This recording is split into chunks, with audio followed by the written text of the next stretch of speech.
Praise lord. ప్రభువైన యేసుక్రీస్తు యొక్క గొప్ప ఘనమైన నామములో అందరికీ శుభాభివందనములు తెలియజేసుకుంటూ ఉన్నాను. ఈ దినం దేవుడు మనకిచ్చిన నూతనమైనటువంటి వాగ్దానం, అది లూకా శుభవార్త 7వ అధ్యాయము 23వ లేఖనం. నా విషయమై అభ్యంతరపడినవాడు ధన్యుడు.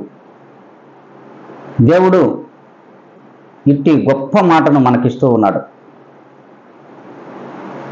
అన్ని నామముల కన్నా ఉన్నతమైనటువంటి ప్రభువైన యేసుక్రీస్తు నామమును ఎరిగిన వాడు ఎవరైతే ఉన్నారో, ఈ నామము నిజము, ఈయన నిజమైన దేవుడు, ఈయన ఈ లోకమునకు వచ్చి మన కొరకు రక్తమును చిందించాడు, ఆ రక్తము చేత మనలను కడిగి పాపము నుండి విముక్తులను చేశాడు అని ఎవరైతే ఖచ్చితంగా నమ్మి ఉంటాడో, నమ్మి ప్రభువునందు విశ్వాసము కలిగి మరి అట్టి విశ్వాసగా, స్థిరమైన విశ్వాసగా రక్షణ భాగ్యమును పొందుకొని ఉంటారో, అట్టి వాడు నిజముగా ధన్యుడు, నిజముగా ధన్యుడు అని దేవుడు అంటున్నాడు. మరి అట్టి ధన్యకరమైన జీవితంలో మనం ఉన్నామా లేదా ఒక్కసారి ఆత్మ పరిశీలన చేసుకోవాలి. ఒక్కసారి ఆత్మ పరిశీలన చేసుకోమని దేవుడే అంటున్నాడు. దేవుని విషయంలో ఏ దినము కూడా అభ్యంతరపడకూడదు. ఆ దేవుని యందు భయభక్తులు కలిగిన వాడిగా ఉండాలి.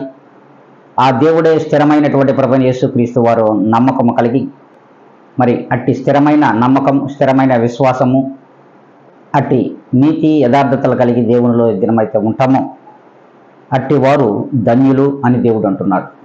మరి మనం ఎలా ఉన్నామో ఈ ఉదయకాల సమయంలోనైనాను మన హృదయంలో మనం పరిశీలించుకొని ఈ దినము నుండైనా ప్రభువైన యేసుక్రీస్తు వారు నిజమైన దేవుడు అని మన హృదయ తలంపులను మనం మార్చుకోగలిగినట్లయితే, ఆయనే నిజమైన దేవుడని స్థిరమైన విశ్వాసం కలిగి ఉన్నట్లయితే అందరూ తలలు వంచండి, కళ్ళు మూసుకోనండి. ప్రభువునందు ప్రార్థనలో ఏకీభవించమని ప్రభు నామములో తెలియజేసుకుంటూ ఉన్నాను. సర్వోన్నతమైన స్థలములలో నివసించుచున్న నా ప్రియ గొప్ప పరలోకపు తండ్రి, మీ పాదములకు ఎనలేని వందనములు, స్తుతి స్తోత్రములు సమర్పించుకుంటున్నాం. ప్రభా, ఈ ఉదయకాల సమయంలో ఇటు గొప్ప వాగ్దానము చేత మమ్మల్ని అందరినీ మీరు నడిపించుచున్నందుకై మీకు ఎనలేని కోటాను కోట్ల కృతజ్ఞత, స్తుతి స్తోత్రములు సమర్పించుకుంటూ, ఇదిగోనైనా ఛానల్ వీక్షించున్న ప్రతి బిడ్డను కూడా మీ పాదాల దగ్గర మీ చేతులకు అప్పగించుకుంటున్నాను. నన్ను నేనుగా మీ పాద ధూళిగా తగ్గించుకొని యేసుక్రీస్తు యొక్క గొప్ప ఘనమైన నామములో అడిగి వేడుకొని ప్రార్థించి పొంది ఉన్న మా ప్రియ గొప్ప పరలోకపు తండ్రి, ఆమేన్.